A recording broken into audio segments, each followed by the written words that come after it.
Well, welcome everyone. Thanks for joining us this afternoon for our session on innovation in maple, staying competitive in a changing world. We have an excellent panel with deep experience in forestry and maple here. I'm going to do a quick introduction of them. Got a few words, and then they're going to do, 5-10 minutes presentation, and then we'll have questions and dialogue.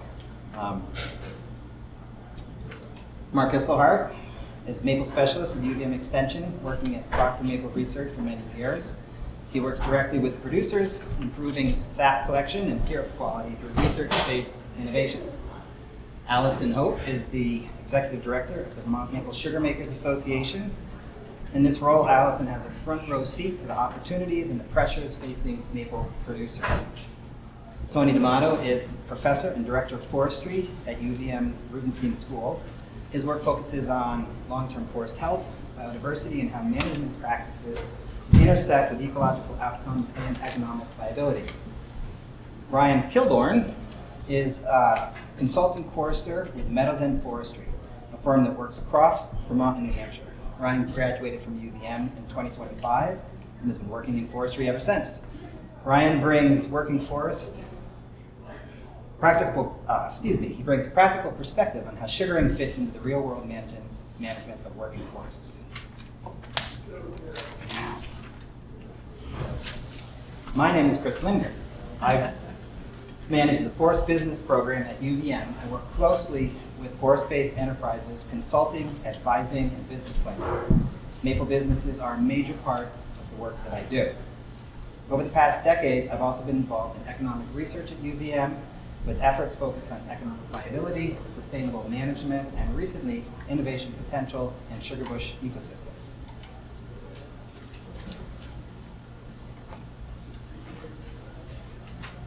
This session is grounded in the Vermont Future Forest Roadmap, Pillar 3, Research, Innovation, and Technology.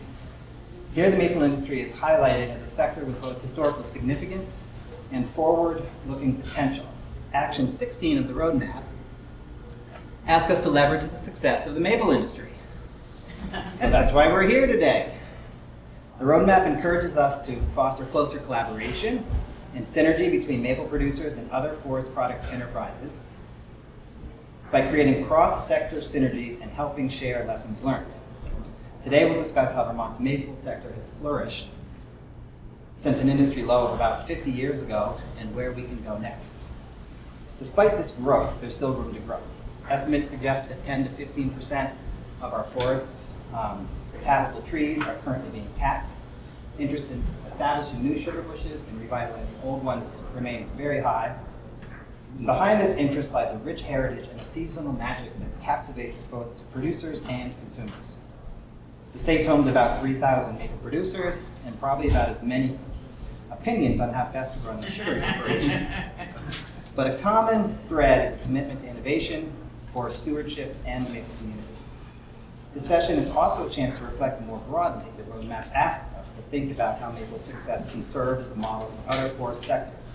What policies, what funding, and partnerships will support industry's evolution, and how can lessons from maple inform development of other forest products enterprises. One lesson: it takes a while to build something great.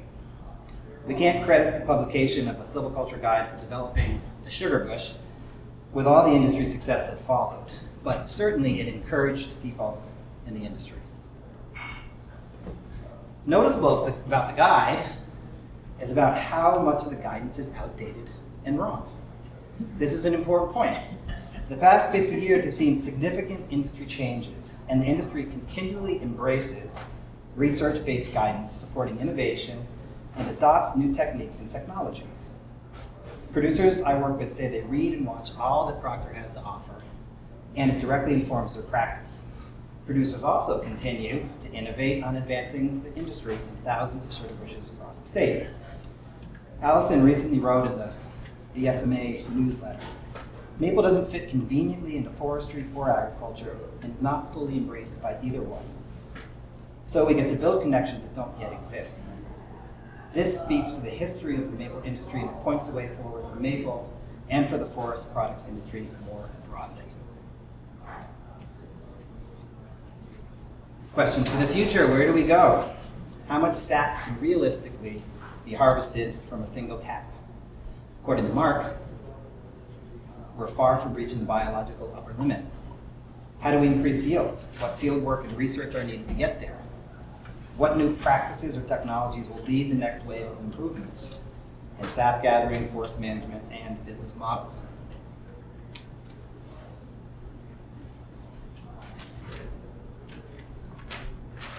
What's our next steps? In Sugarbush, it's continued expansion. A future effort and the future now is to build and disseminate the practices that can help maple enterprises remain both economically viable and ecologically resilient. We know that a well-managed forest is the foundation of successful maple production. There's that old adage that you make your money in the woods. How do we support landowners and producers in making decisions that benefit the bottom lines and the broader forest ecosystems? These are the themes that frame today's session. Our expert panelists bring deep experience and insight. I'm looking forward to hearing their perspective and your questions. So with that, Mark Isselhart will take it away. Thanks, Chris. All right. This over here so we can see. Good afternoon. Thanks for participating in this discussion. Obviously, we're talking about maple. It is important, though, to set the stage. We're really focused today on the forest side. So it's a non-timber forest product. We're harvesting something from the plant, but not the plant itself.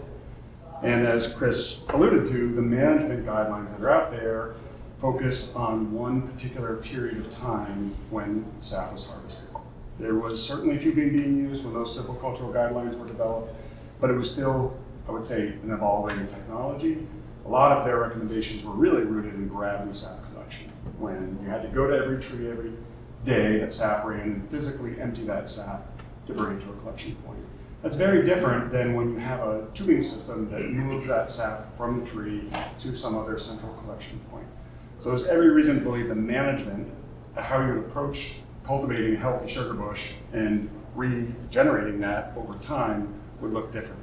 But we're in a period now where there just hasn't been a ton of research focus on that. That's where Tony's going to come in, I would hope. But I do want to focus just on the wood side. What's unique is that through the history of maple, the collection of that forest product and the creation of a high-value food product has all been done under essentially the same ownership. We are seeing, and I'll share some data, that we're seeing more and more people just focusing on the sap. In fact, one of the panelists only produces sap, he doesn't do the boiling. And so that also could have a role in how we approach managing for healthy sugar bushes. I will engage in a little bit of Vermont exceptionalism here and just say that Vermont has led the nation and actually all maple production for a very long time. This is 100-year-old data from the USDA. Each dot represents a concentration of taps. I think it's 50,000 taps. So clearly, Vermont has dominated production in the US for a long time. Lots of reasons for that, the resource being one of them, having a high proportion of maple trees, having the climate and the weather that's suitable for ideal sap flow, that's critical. But you also have to have the knowledge and the willingness to do the hard work. Anyone who's ever collected sap from even a single bucket is going to understand how much work is involved to do that. So you can have the resource, like other places in the US have the resource, you can have the climate, you also have to have the knowledge and the willingness to do the work. The USDA has begun publishing data on acres of sugar bush. This is relatively new data, just 2 years worth. So now we know that in Vermont, according to that data, we have 140,000 roughly acres of sugar bush in Vermont. If it's anything like the other data coming from NASS, it's going to get underreporting, but at least it's a starting point. And I would say the NASS data is especially valuable for looking at trends over time. Maybe not absolute numbers, but the overall trends, I think, are pretty solid. Within Vermont, production is obviously not uniform across the state. So Franklin County produces about 1 million gallons of syrup a year. If it was its own state, and I'm sure there are people in Franklin County that would love nothing more than to be their own state, it would be the #2 maple producing state in the country. So the distribution of production across the state matters. There's rich history of production elsewhere across the state, but in terms of the overall crop, it's absolutely weighted towards the northern third, I would say, of the state. This also matters because competition for sugar bushes to lease. So not every sugar maker owns the land in which they harvest the sap. So that enters into some sort of contractual agreement with the landowner. We know that the lease rates, how much we pay per tap, is variable. Just like saying, what's the price of a house in Vermont? It depends on where you are. Are you on Lake Champlain, or are you in an area that isn't as desirable? So the lease rates are also quite varied. The median lease rate is probably still $1 a tap. It's probably creeping up more to $1.25. In Franklin County, you can absolutely have bidding wars to push it above $2, and sometimes even closer to $3 a tap. And that's because concentration, more competition, you have large operations that have the capacity to boil, but they need access to the land to be able to tap. I want to highlight that it's been a very dynamic 100 years for Vermont maple. So this graph shows production across the state for the last 100 years. Not at all a flat line, right? We see this precipitous decline in production in the beginning of the 1900s. Does anyone have an explanation for that? Yeah. No, more of a comment. I thought that like the peak production was right around the 20s, and I thought we surpassed that, and we have yet to catch it. We have yet to catch it. So you could also on the y-axis, you could also put farm labor. You could put number of farms. It was a broadly distributed agricultural economy, each making some amount of syrup. And early on, it was actually more sugar than it was syrup, but we saw a rapid decline. As farms, we transitioned from an agrarian economy to something else. So then we hit this sort of plateau, this bottom, bumping around 500,000 gallons of syrup. That's represented by the folks who, multi-generational farms, they were making maple before, they're going to be making maple as long as they have the land to do it. And I would also say that in the 70s, we did see an influx of new folks to Vermont who were more interested in a connection to the land than where they were living at the time. And we still see people in the maple industry from that influx of people. So I think there's a combination of things, but I really want to focus on this period here, the last 25 years. That's probably the thing you're most familiar with in terms of maple production. So if we zoom in, we're talking about a 5-fold increase in production over the last 25 or 30 years. This didn't happen by accident. People didn't just wake up one day and say, boy, you know what? I've been spending all my money on corn syrup, and I just really want to spend a lot more money on my chlorable sweeteners. So there's a lot of forces involved. I'm going to get into it, but I do want to just highlight the rapid growth, and that this did not come from trees that were planted. This is a conversion of land that was either actively managed or passively managed, being put into having a new goal of collecting sap for syrup production. Yeah. Just a point, I was living in Franklin County. I'm from down Windham County, but I was working as a forester in 1985 in Fairfield. And it was interesting for me, for a Southern Vermont kid, to come up there. We'd talk about syrup in gallons. When I went to, and I was working for also Dan Batchelder, who was a buyer from Clearwater's maple products. Yeah. And it was amazing because I was like, what's going on here? There's like, what do they do? Cows and stuff like that. And then when the sugaring season started, for my first season there, we'd go and buy syrup. It was just shocking. When you walk into this old rickety barn and there's 80 drums of maple syrup. They talk in drums. Yeah. But I saw that your graph showed that around 1980, 85. That's where, and again, I managed a lot of woodlots there that were old sugar bushes but weren't tapped. Mm-hmm. And that's one of the big things too, is those old bushes that were never cut or partially cut or something, they went back into there. But to see that blow up now. Yeah. Yep. Well, I'm going to try to illustrate a little bit of some of the forces that cause that. But Franklin County, to be clear, has always been a really big focal point, because it's also been a very strong dairy and agricultural county. But what I want to point about this period is who's making the syrup and at what scale they're making the syrup has changed. So not only has it been total production, but the average size operation. That earlier graph I mentioned, we see much larger on average operations. One way to illustrate that is how that crop is marketed. So here, year 2000, in Vermont, 40% of the crop, so all the syrup made, producers sent 40% of their crop into the bulk market. Technically, bulk syrup is anything over 5 gallons in a container or larger. More typically, it's in a barrel, 30, 40, 55 gallon, like a barrel. And the rest being a balance of wholesale and retail. 10 years later, 80%. 10 more years, closer to 90%.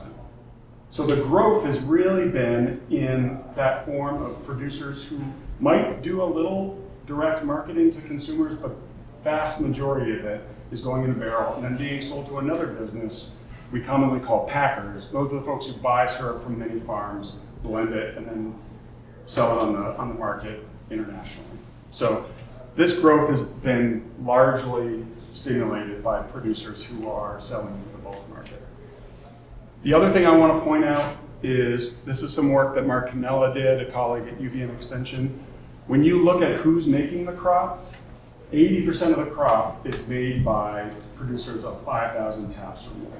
So you basically, and 20% of the remaining operations are basically producing the rest of the crop. So the vast majority of the crop, 80%, is made by about 20% of the producers.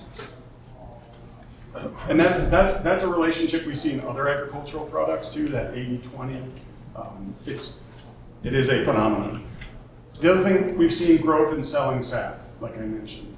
Luckily, USDA is starting to, not luckily, the industry approached USDA and asked them to start focusing on the data that the industry really saw as being more critical, and they started reporting how many gallons of sap were sold every year. So now we just have 2 years of data, but you can see somewhere around 10 million gallons of sap being sold. Again, these are producers reporting what they do with their product.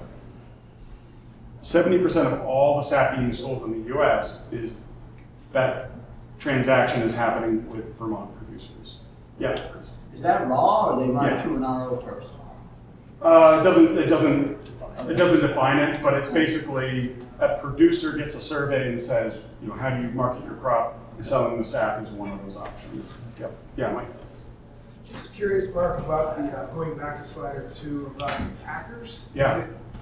I have a sense that it's really concentrated in just a couple, maybe, or have packers also proliferated? No, I would say that there are more than 2, but there are 2 that do a great deal of the business. Absolutely. Mark, what names do you remember in the packers now? What names do I remember? Yeah, like McClure's, the St. Albans Co-op was one of the big buyers. Yep. Dave Butoff, Butternut Farm. Yep. So the big ones are Butternut Mountain Farm, and then there's a company out of Alstead, New Hampshire, Bascom's. Oh, who's Baskin? Yep. So they buy from all across the country. There are Highland Sugar Works is actually owned by a Canadian company now. There's other producers have actually grown to be a size where they start buying. And the state of Vermont Agency of Ag requires licensing as a processor or a dealer of syrup at a threshold of, the lowest I think is 1,000 gallons. You buy more than 1,000 gallons. But again, like a lot of things, there's a few people who move most of that business and then everyone else.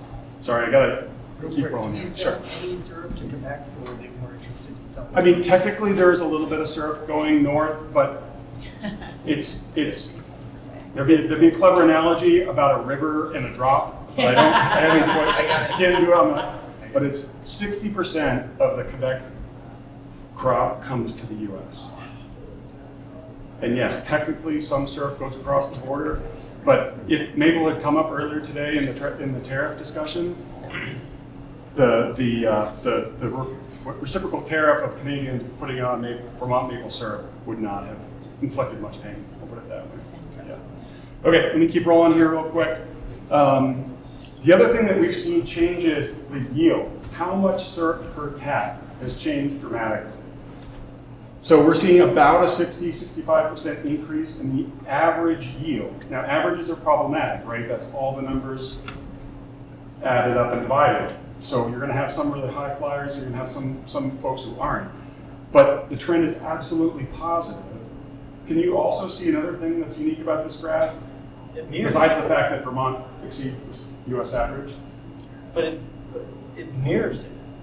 It does. Just like 10%. It does. Well, the fact that Vermont is half the US crop, it's going to drive that number. But the variability.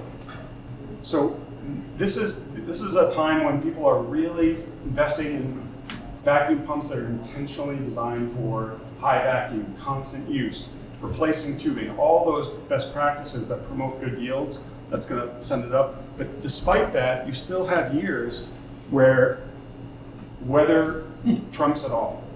And it's still a product that is beholden to weather, no matter how high tech you are. So it's tempting to want to say, theoretically, we can take a lot more than we do now, but weather is still going to play a part in the role. And what I'll highlight is how important a single couple of days in that narrow window of sap harvesting can be to determine whether or not you have a good season or not. Okay, last ones. I just want to say that the big factors that influence yield, tree size. The maple industry still talks about things in terms of how much you make per tap. How many taps do you have? And that'd be like saying, I just marked a woodlot and I'm going to go sell it and ask the logger, yeah, I've got 500 trees, do you want to buy them? It's like, that's not enough information. You need more information because the yield is so impacted by diameter. Okay, so that's really important. Technology, vacuum pumps are really important. Maintaining high vacuum, all those things play a role, as does the health of the forest and the weather during that harvesting season. Last couple, RO, incredibly important. It's pretty safe to say that 99% of the entire crop goes through a membrane.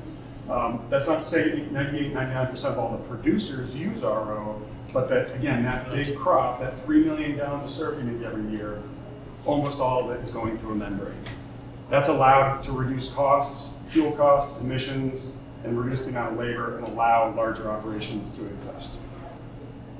All of this, I hate to say, would not really be possible, why isn't it going, without the nature of the Quebec maple industry. They have 70% of the market share for all maple syrup. They have an appetite for a supply management system, and they're highly regulated. And so to do all those things, they've instituted marketing tools to stabilize price, to actually forecast what the price is going to be, rather than saying, we'll see how the weather turns out. It might be this or it might be that. They actually can say ahead of time what the price is going to be, and that allows for investment and growth. And just to highlight how important, so in just over COVID, the Federation sold almost 3 times Vermont's annual crop, just out of reserve, just out of what they had in storage. So huge, huge, huge influence. People have opinions about it, but the reality is it drives a lot of the growth and innovation. Okay, over time, but I appreciate the opportunity to set the stage and looking forward to seeing what else folks have. Allison's up next. Okay.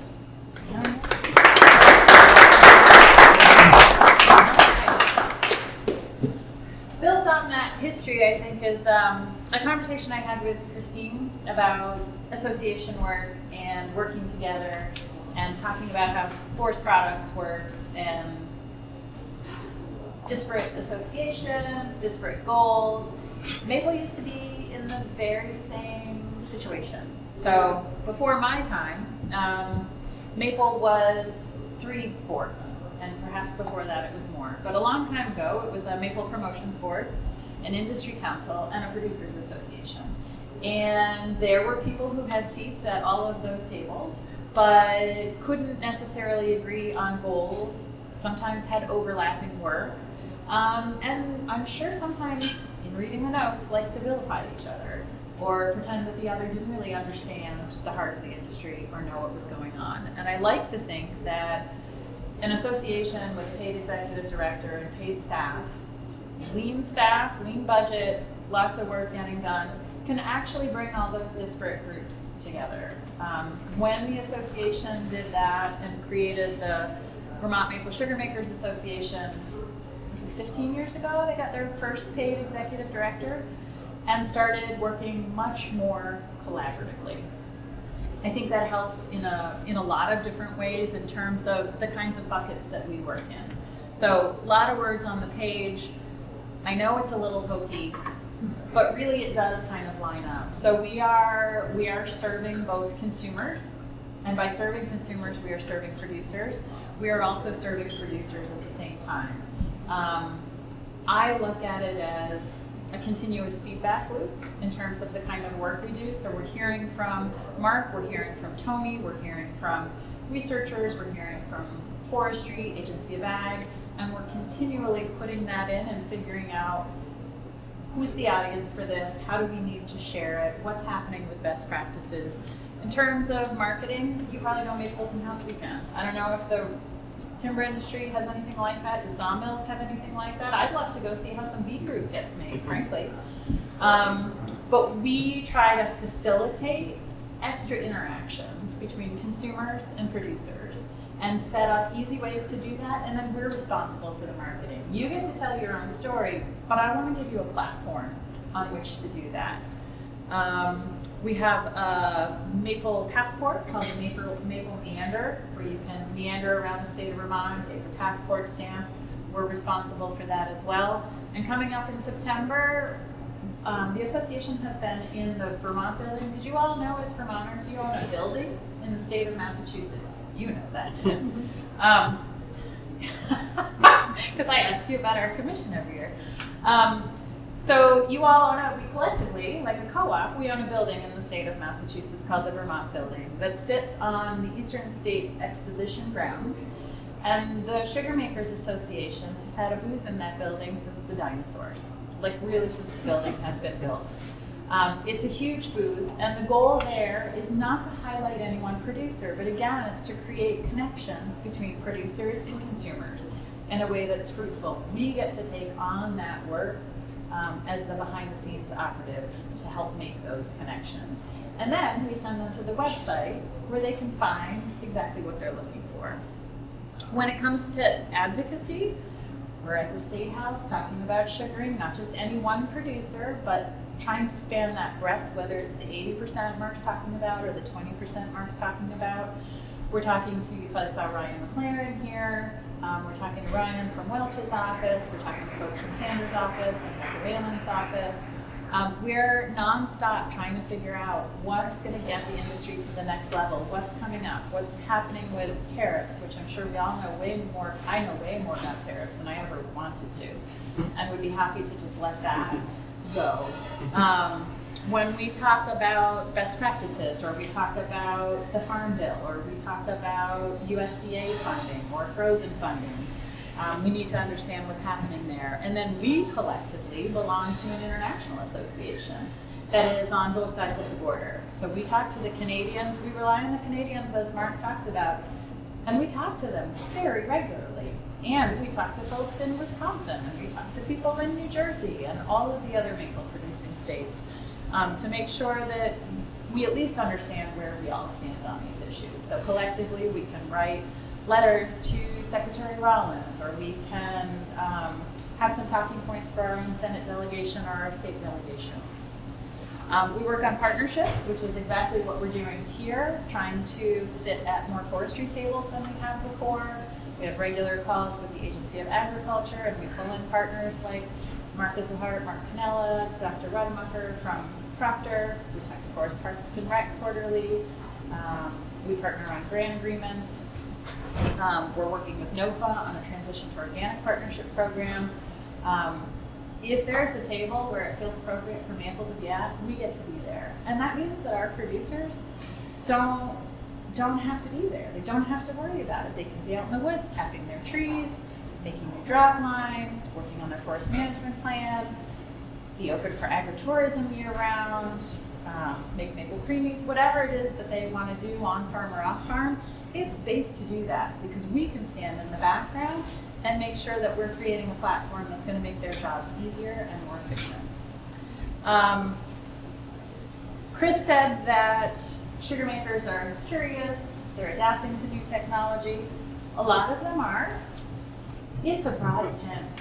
There are a lot of ways to make really good maple syrup, and there are several ways to do it poorly.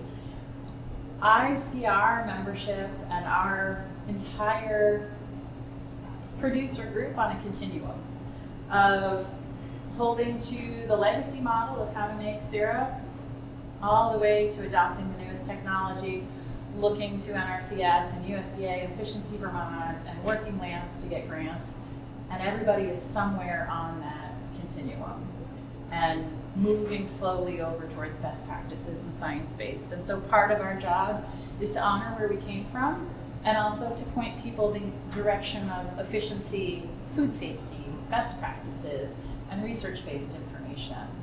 Whether it's climate resiliency, how to manage water in your sugar bush, or anything else. And we have partners who have that information, so we're really just a funnel. We don't have to create it. We're very lucky here.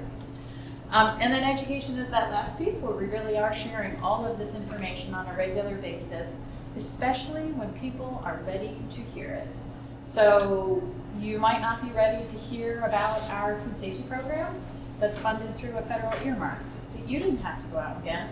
We got it, and we created a grant program so we can help you improve your sugar house operation.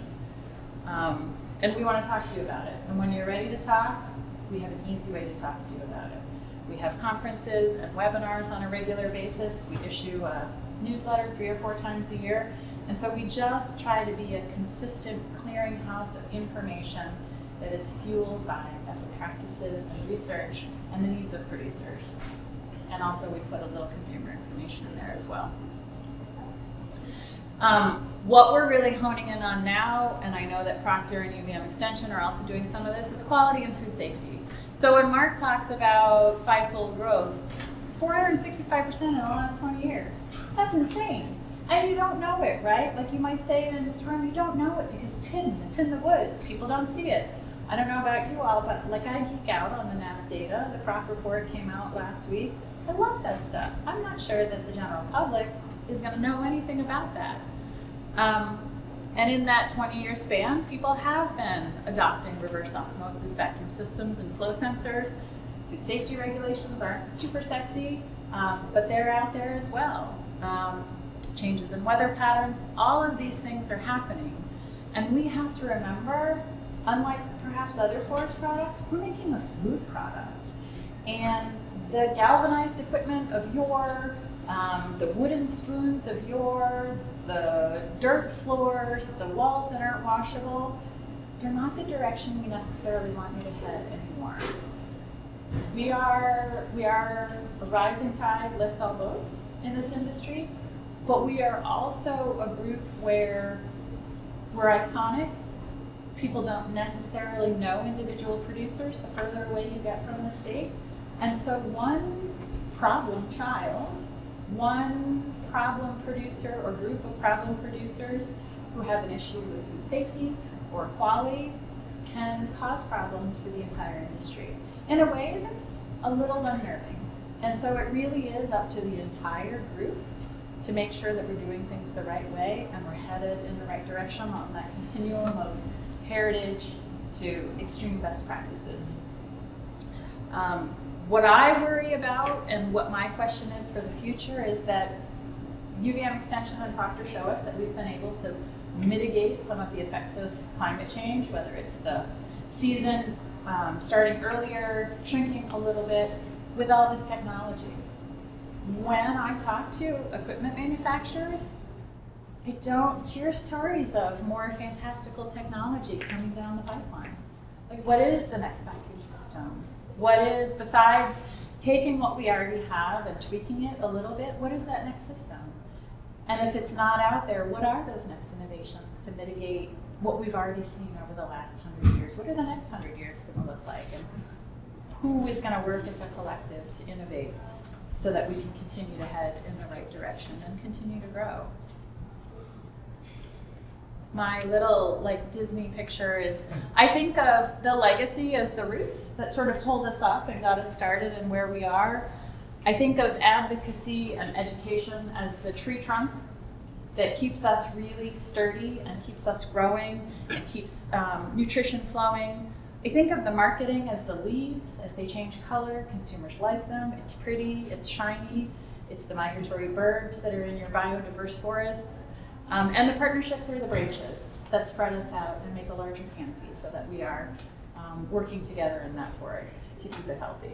And from an association perspective, I think that as a model for forest products, I think having an association, a clearinghouse, a central hub, so when legislators have questions or agencies or the federal government has questions, they at least have a starting place.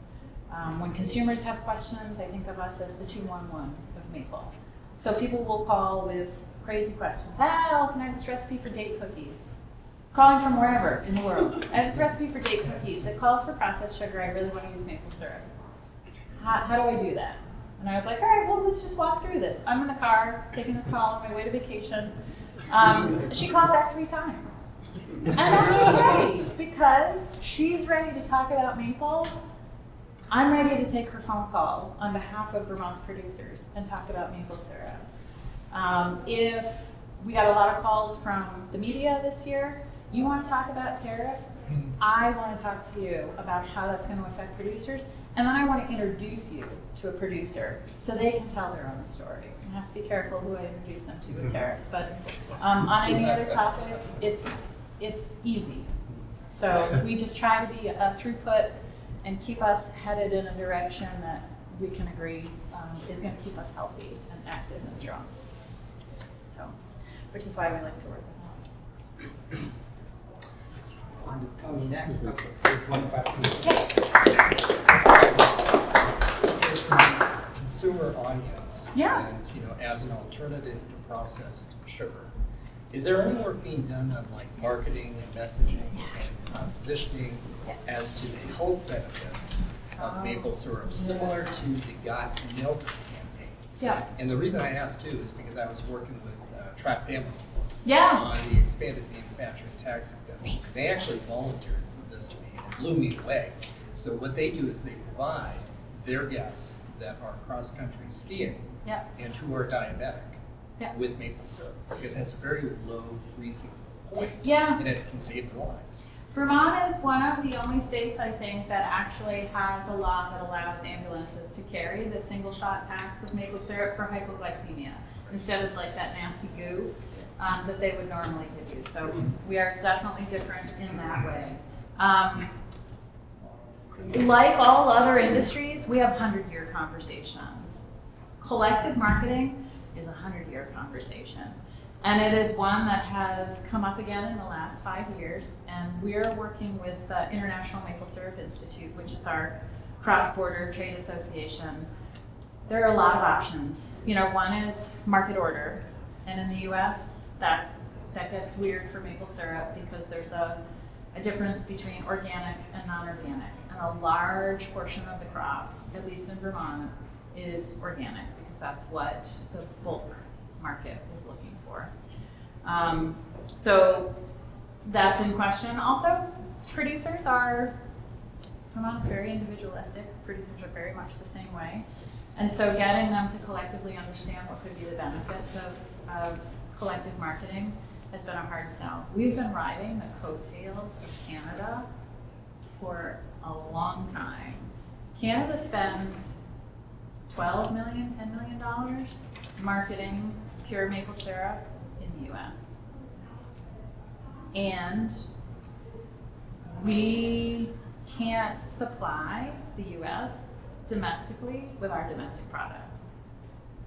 There's enough sales of maple syrup in the US that at this point it's always going to require some Canadian syrup. So they've been doing our job for us, and I see that as the rising tide. Like, they're selling pure maple syrup for us across the country. They're doing a pretty good job at it.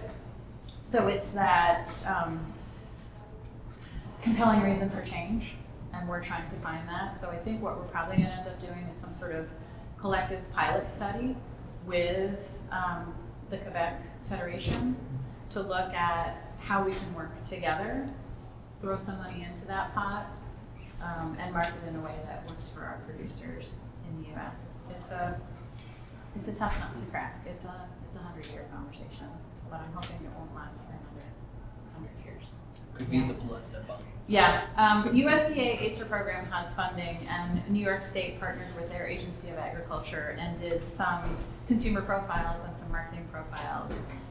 They shared all of that on their website. It was a 3-year project, and we took some USDA money from the state earlier this year and are creating a new consumer-facing website for maple, which will serve as a best practice for our producers as well, but will be hyper-focused on consumers. And are using some of the consumer profile information to build on what New York State did with their ACER funding as well. So hopefully we'll be able to do a better job of marketing. And then we'll take the producer information and put it on another site so people don't have to do a deep enough dive, and we can showcase what Tony's been doing and what Mark's been doing as well. Yeah, it's a tough one. Real quick, Mike. Where's the association on the, I guess I'm still relatively new, grading? Good for the industry, bad? I mean, I could give you my personal opinion because it happened before. When I was a kid, I was a grade C. Like, that's what I bought at Gary's Barbershop in Essex because they had the best price. Don't ask me where it came from. It was Chittenden County, probably came from Franklin County. I think in terms of how we talk to consumers, we are such insiders in this industry, like with our face pressed up against the glass, that like we care more than some of these things. Consumers just want to know what they're getting, and when they go to Ohio to buy maple syrup or they come to Vermont, we need a common language. And so I think that's a great question. I think that in hindsight, it seems like it was just an easier way to talk about maple syrup no matter where you are. So there's no nuance to grade, and you can expect the same thing no matter where you go. Every producer is going to have a different story. Let's talk about that different story. Like, let's dive deep on you, your family, your operation, how you do it. Like, we don't need to dive deep in reinventing what amber means or like what grade B means. Like, we can right size some of those things, but there were pebbles created in some people's hearts when that happened, and I still hear about it.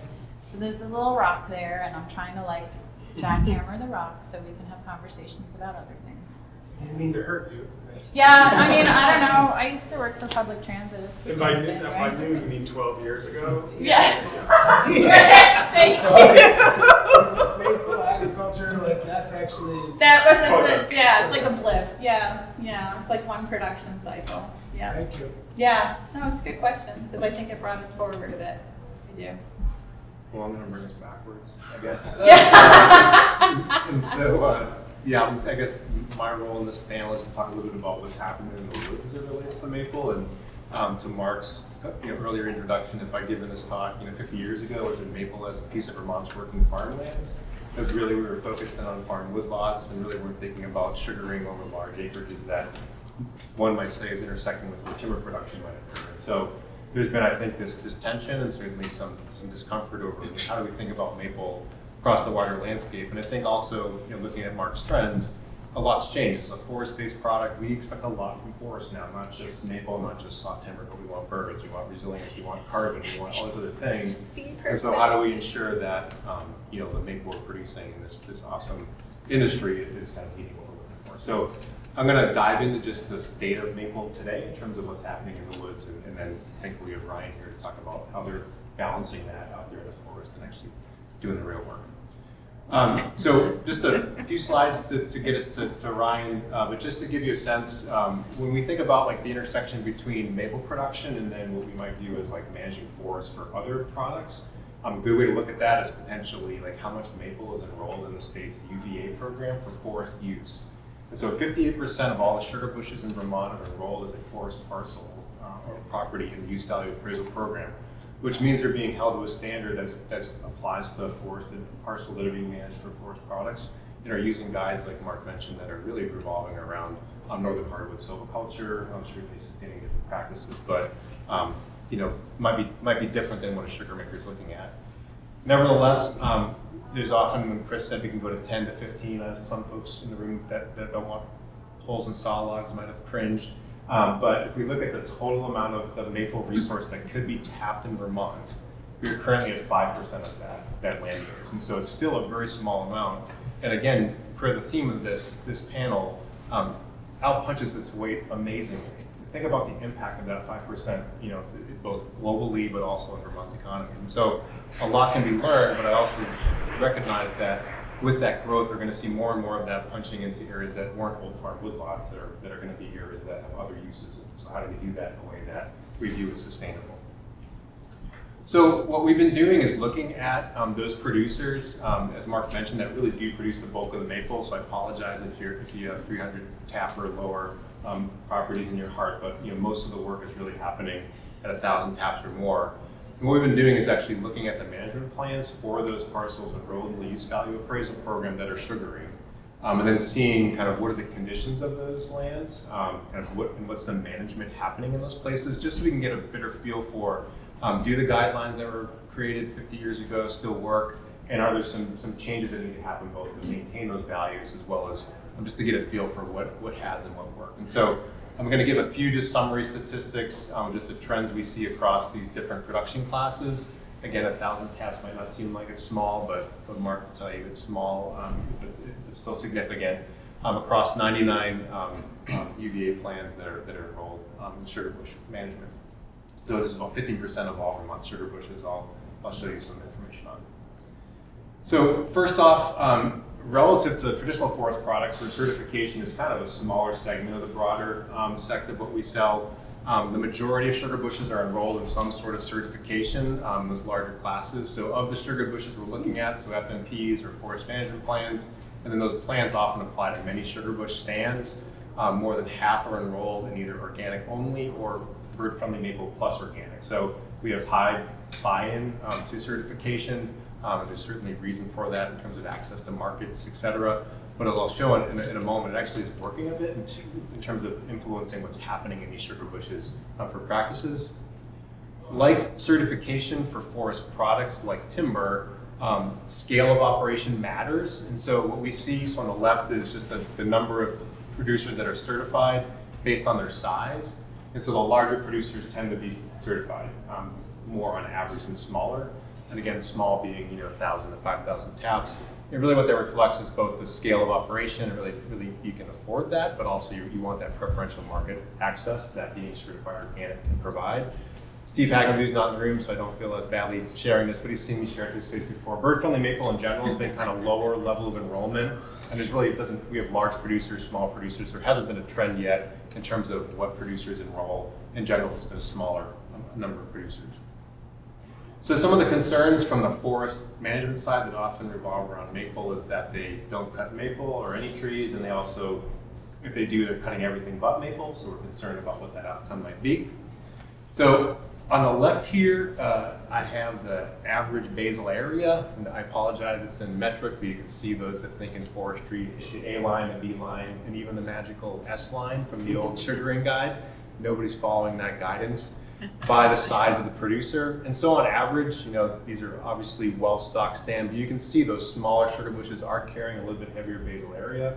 They want more tappable trees in those units. But on average, we see just in general a higher stocking.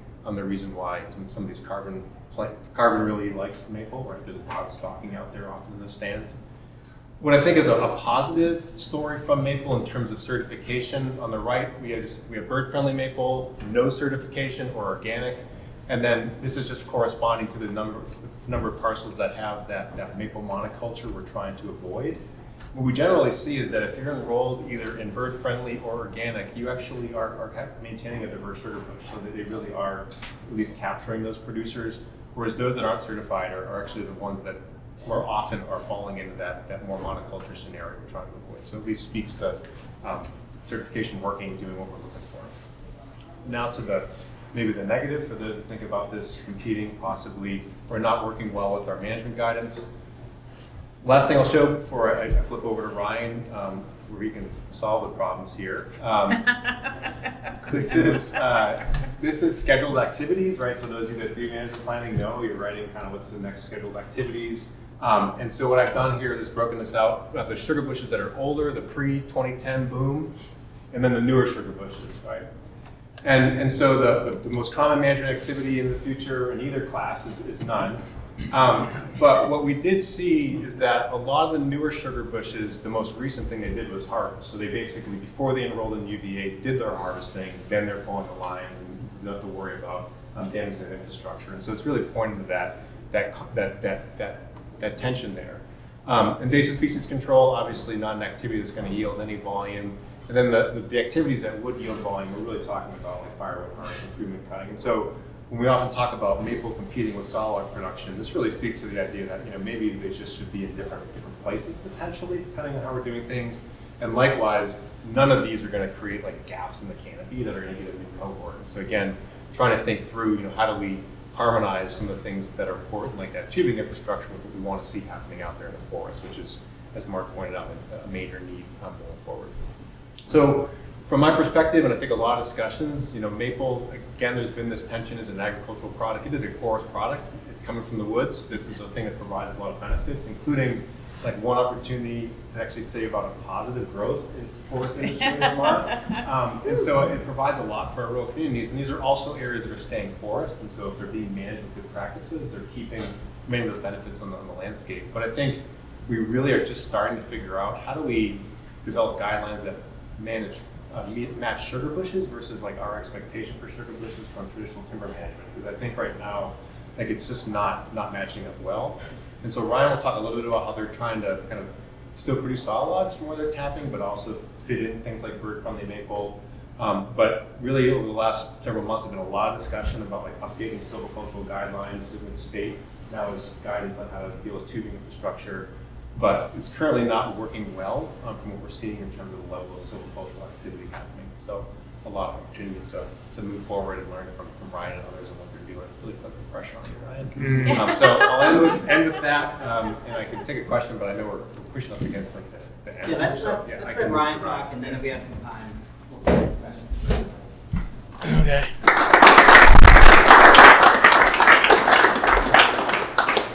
I don't have any slides, so you just have to listen to me talk. But so just a little background on Meadows End. We're a small family business that owns quite a bit of land throughout Vermont and New Hampshire, and a big focus of Meadows End from the start was timber management, and to have your whole business rest on just cutting trees is difficult. So over the years, we've tried to diversify our income, and one of those diversifications is sugaring. So we actually started with a couple of traditional leases, where we have probably about 17,000 taps in a couple different traditional leases. And then we soon decided to pick a property that we thought was very favorable to future conditions that are occurring, a good rich site. And we partnered with a local sugaring operator, and we own the system.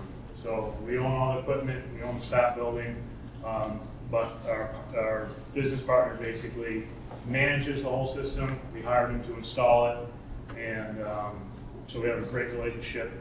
And we have one that's about 20,000 taps, and we're actually installing the second one this summer. In another part of the state, it's going to be around 10 or 12,000. So it's been a really good experience for us, a good diversification for a landowner.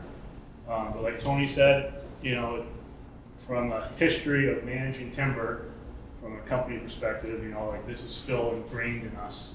And how do we do that and drill holes in trees where 70% of the value is in the bottom 30%? So we've tried to do a few different things. We won't know the results because we're still relatively new in this. We're I think 5-6 years in. But one idea we started with is that one bush we did completely tapping below lateral. So with the idea that the sap streak stain you're going to get from a tap hole that can extend a few feet or more, you know, how low can you tap? You just keep it maybe into that butt that you can butt off and still get some quality soft timber above that.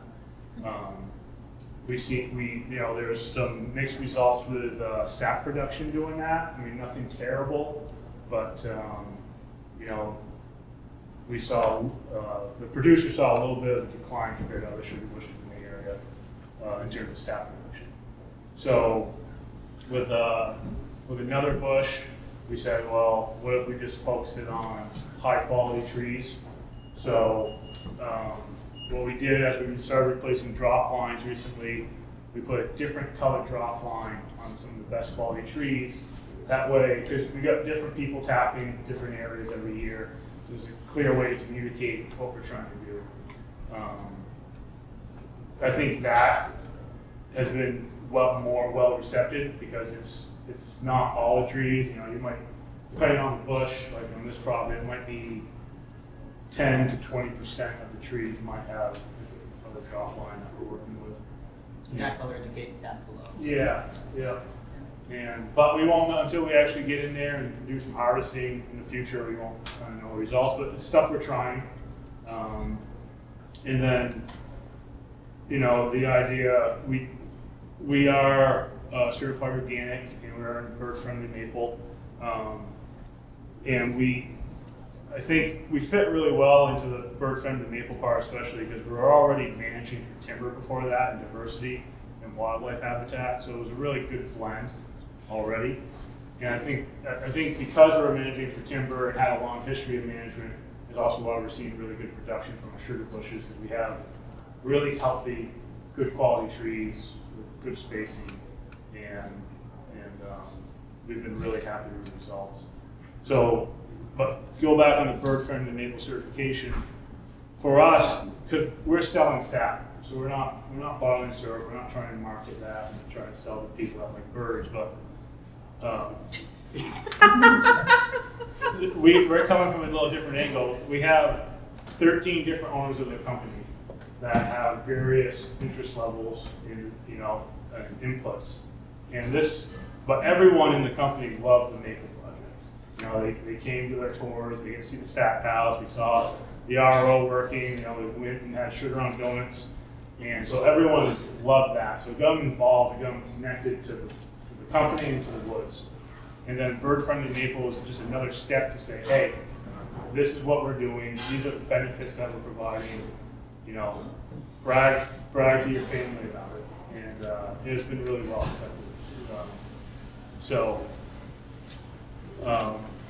Then in having those, in actually having other people come onto the property and certify these results is verification that that's what we're doing, and we're seeing that.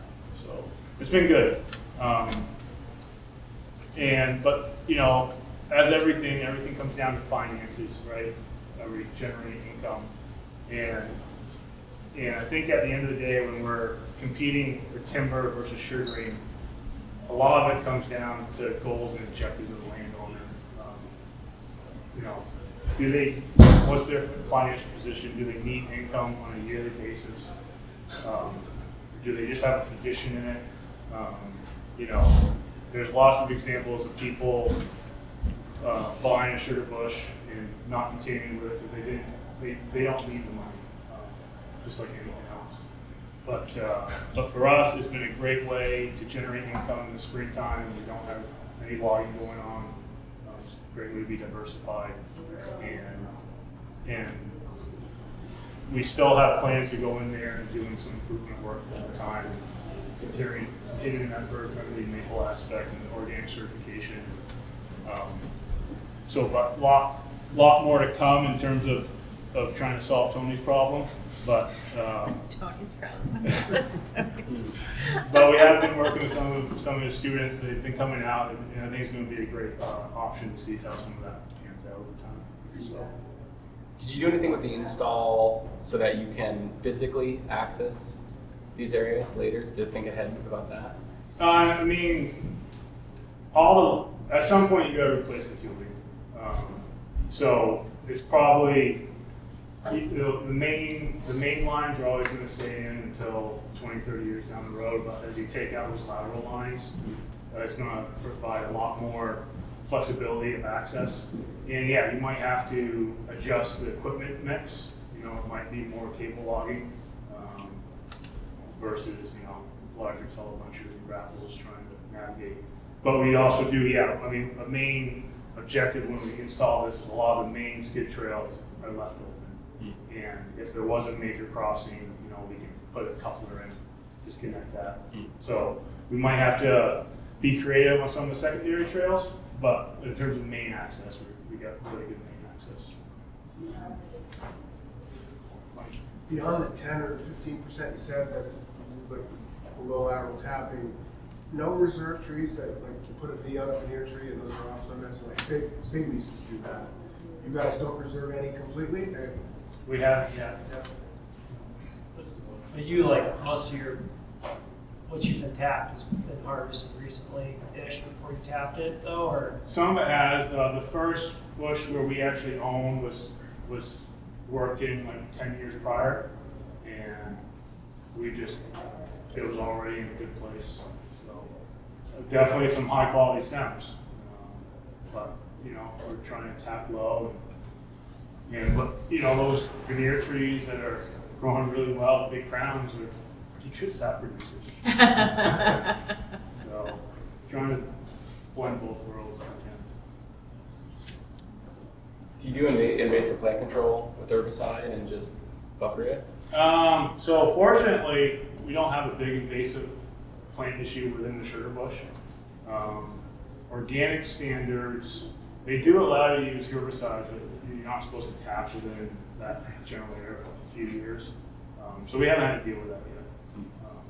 But it's certainly an issue. There's plenty of places where it's an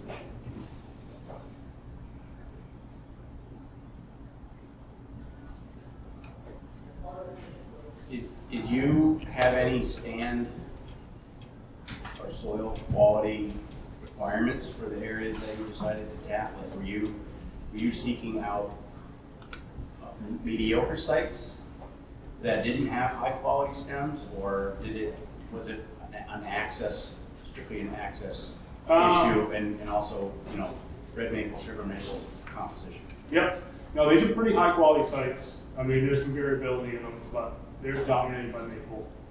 The biggest thing that we looked at, one was access to be able to maintain it and do the work, because we have plenty of properties where we just don't have, you know, right of ways, and you know, road frontage is a big one. But really, the biggest thing we looked at was trying to find quality north-facing sites that are probably a little bit higher in elevation. Our thought was with climate changing the way it is, warmer, quicker seasons, and it's worked out pretty well. You know, this year was a great example. There's a lot of southern and western sugar bushes that ended early. Our northern higher bush held snow longer. Those bushes that were hitting 50 degrees, 45 degrees, we were still in the low 30s. And we were able to ride that out. And multiple years now, we've got an extra couple weeks in the season. And the last, you know, when I talk to my clients too, and you know, I try to express like, do better with less rather than just do more. And fortunately, our partners that we've been working with are really good at keeping the vacuum up and keeping quality trees tapped, and not, you know, a lot of it goes to the quality of the tapping, where you're tapping on the tree. But for the last 5 years, we've had 3 years where we've got over 7 pounds of tap. It's pretty good. It was 11 pounds per gallon, just so you know. And the state average is on mass like 0.35, Yeah, it's like a 0.38. little over a third of a gallon. Yeah. So it's We don't twice get, the we've had a couple lower years, but overall, that we contributed to, one, just good manpower on the ground, and two, just the north-facing cooler bush was surface well. So that first year must have been a bumper. What do you mean? When you set the taps with a new line the new trees that hadn't been tapped before, they must have just felt like crazy. No, I mean, Really? no, that wasn't our lowest year, but it was probably, I mean, we've been tapping 6 years. I think the first year we got high 4s, but the last 4 years we've gotten 7 pounds in the last 3 out of the last 4 years. So you learned something the first year. Or just I imagine. think it was more the climate. More climate. Yeah. So maybe My how much question further might down the tree be, goes. that's for Mark, I'm guessing, but I'll take it from anyone. Yeah, go ahead. I'm just curious, I haven't heard a whole lot about sweetness here today, and I used to think about it a lot, sort of fascinated. What have we learned, if anything? Heritability, variability, does anybody care about sweetness anymore? It's just a volume game. Yeah, I mean, people definitely care about sweetness. I mean, the average, having a higher than average sugar bush is going to benefit your bottom line. Yeah. The focused academic research into propagating sweet trees really started to drop off when ROs became somewhat affordable. So everyone likes to thinking about the generations to come after you, and maybe I'm not planting these trees for my own benefit, but for my children or their children. But it takes a pretty forward-thinking person to do that and to try to keep a planted tree alive and to do the research on that. When you have a machine, you can just plug in whatever and turn it up to whatever sweetness, more or less. That's when we saw a decline. There's still people interested in it. We're not just harvesting last year's sugar. So it's not like what happened the year before is going to absolutely influence and be the only influence on what you have in any season right after. It's integrated over many years. You can definitely have an influence of a bad growing season or something, but it's not the only thing that drives it. Thanks. And it's variable. Yeah. So follow-up question. So the carbon that's pulled out on spring 2025, that could have been pulled, sequestered or whatever, made 3-4 years earlier. Over many years. We don't have a great, That's cool. we know it's not just last year's sugar, and it's largely related to how deep you drill into the tree. Mm-hmm. Although the adding vacuum means you're accessing parts of the stem that are beyond just the tap hole. So that's how it can only be so specific. So Right. it's more than just last year. It's probably 3 to 5 years, but it could be more.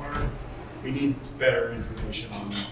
I mean, there needs to be better information about a lot of things. Like what percent of the tree's total are we taking? Yeah. Spatially, where are we taking it from the tree? What is too much? Like some really important questions that remain unanswered for sure. I'm wondering. Yeah. So I'm sure there's tons of flow charts on syrup comes out, goes here and there, and where it ends up. Is it ever looked at as like carbon-based units? We're talking about how the trees are pulling in carbon, they're storing Right. carbon, it's put into 2x4s and so on, whatever. But did they ever look at it for syrup? Like how much carbon's in a gallon of syrup? How much you're moving. And where's it go? Right. Yeah, I mean, there's actually some work done out of Michigan. There's a Michigan looking at the life cycle analysis, inputs, outputs. I don't know that they specifically looked at the carbon in syrup leaving the system. I don't know why it'd be useful, it's just Right. seemed interesting. Right. I mean, you're definitely taking some and it's going off site or it's Yeah. being consumed in the human. But, long-term storage, though, I mean, in terms of the metabolism, so, in terms of like the long-term carbon budget, I think we should build this there. Yeah, Vermont maple producers could say that humans are storing carbon by consuming syrup. Yeah. That's what I was talking about. Actionable marketing data, thank you. Maybe we'll talk more about different from other forest products, keeping Vermont forested.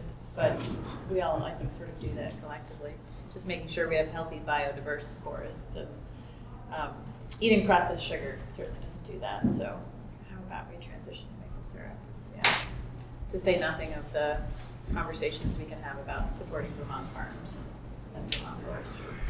Yeah. Well, there's some conversation here about sweetness and about, I think, labeling. And it reminds me of a conversation I had with a syrup maker near me, and I was helping him sell some syrup, and I said I had an order for 3 gallons, and he said, well, what grade is it? And I think I said amber. He said, yeah, I'm sure I've got some amber labels around here somewhere. I'm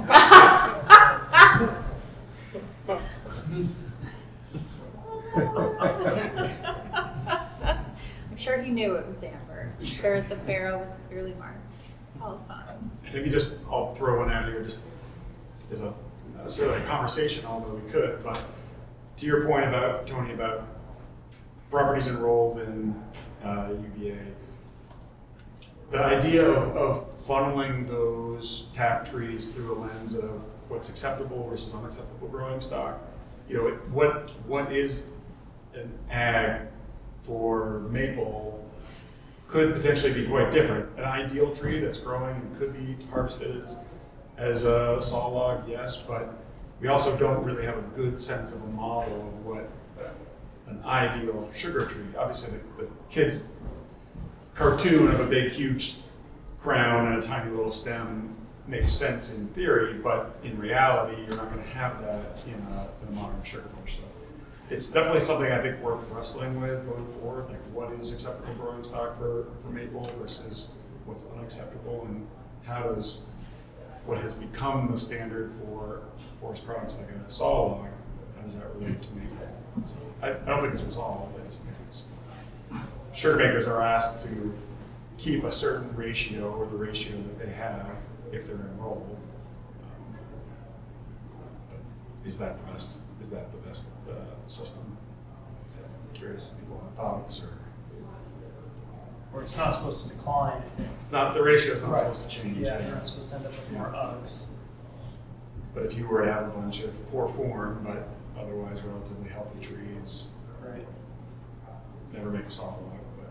But you brought up UVA, a room full of foresters, so that's yeah. But UGG is, UGG is like totally a subjective thing, you know?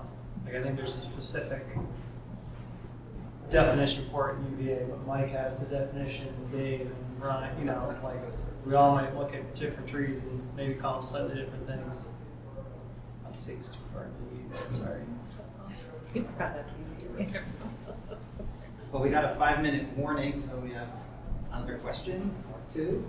Jeff? Guys, this is maybe more for Tony. And I'm not talking as a forester or a logger.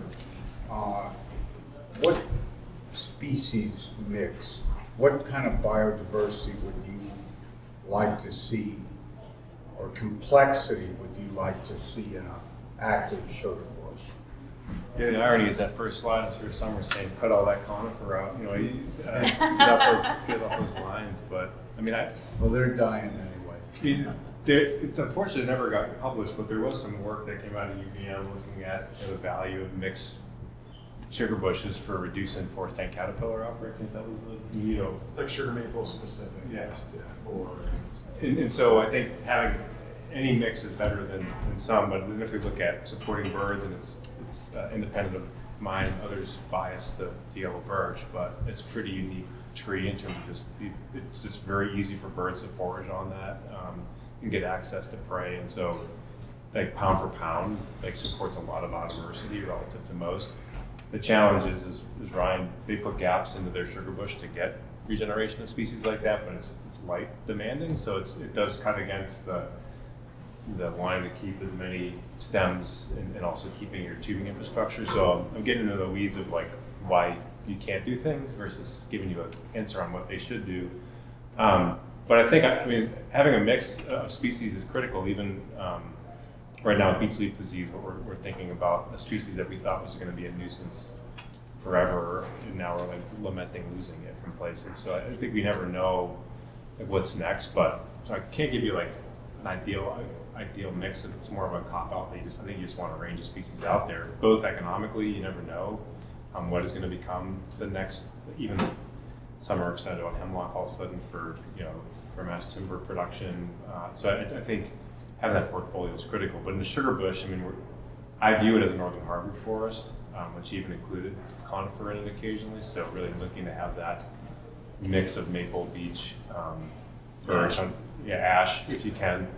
And that's a lot of harvesting in UVA plants for ash, because they don't fall in lines, but even trying to keep that out there where you can. But I think counting red maple towards the non-sugar maple is fine, but I feel like having something other than a maple genus in that stand is a good thing. So more yellow birch would be nice.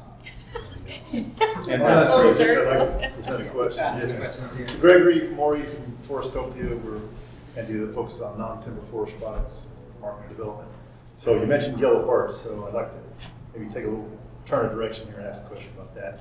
And we produce maple, you produce maple, produce yellow birch syrup, also import from Quebec and market yellow birch syrup here in the United States. And we're also involved in promoting sustainable utilization of non-timber forest products. So I'm not sure who might want to take a stab at this or address this, but we're promoting yellow birch syrup, both consumer interest, but also among producers to potentially start producing yellow birch syrup as well. Some producers are never going to do it. It's just not maple, so just not going to get their head around it. Others maybe just bothers, just too much bother. But to a large extent, there are producers who could also be making yellow birch syrup, have the investment equipment, the infrastructure is already there, seasons don't overlap. So any of you on the panel want to take a stab at where you think there's potential for some subset of maple producers to also be adopting and begin producing yellow birch syrup where they have access to the resources. And the future and potential of that as an upcoming industry here in Vermont. Oh, people leaving the room already, all right.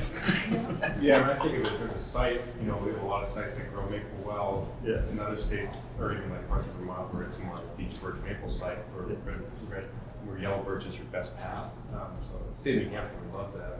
We're very certain market. I feel like there's a lot of ground over there that can't grow much for sugar maple, but it can grow a lot of good yellow birch. But I feel like on those sites that aren't, more moderate quality maple sites where you might have better success from regenerating yellow birch would be a good option. What do you think some of the obstacles or barriers?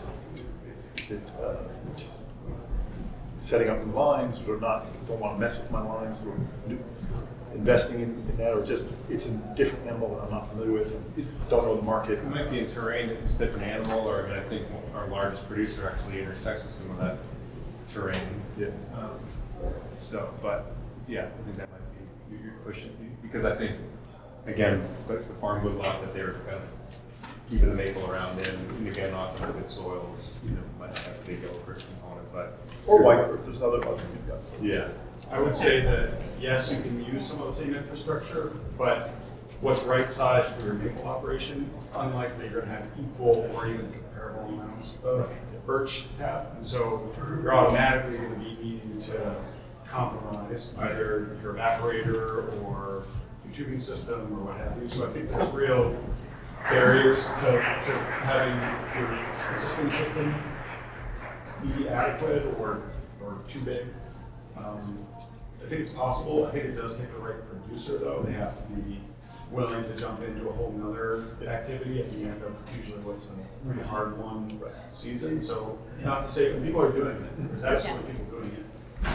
I would say it's probably, there's on the other end, as you having sold the product knows, if you're in an area that is just saturated with maple, the average consumer's mind goes to an immediate flavor profile. And birch is not that. It's a different thing, and it has lots of good uses, but it is not maple. So the marketing and like the education around that for the consumer, it's not nearly as developed as maple is, and so you're fighting against this still small globally, but a relatively robust maple story, and people have a certain expectation, and so I think getting people to taste and understand how it can be used is probably a barrier to huge. That's something we're engaged in, is the consumer education. And it's an expanding market, but it's a very new and interesting. I guess our conclusion is, there's some subset of producers that would be the right fit. Probably not the biggest ones, not the smallest ones, some, and for various interests or or orientation that would align.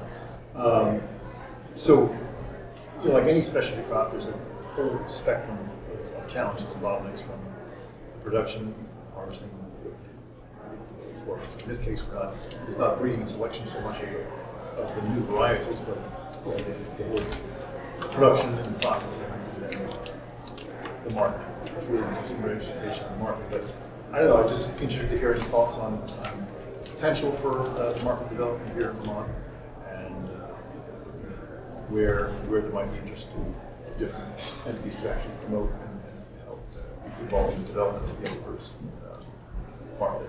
Sorry, it's great. No, I think the consumer price point too Yeah. is a barrier to access, I would imagine, in having those Yep. conversations. $15, Anything that's $400 not a maple gallon. is usually, yeah. I've heard of that. Well, our market is really chefs, food producers. Right, so Yeah, if you're using it in a use- cocktail, yeah. you're using a lot less. Yeah, big leaf maple out west is very much the same thing. Like their cost per gallon is huge compared to maple, and I don't think they have their production practices quite dialed in so that the flavor profile across the birch industry is how they.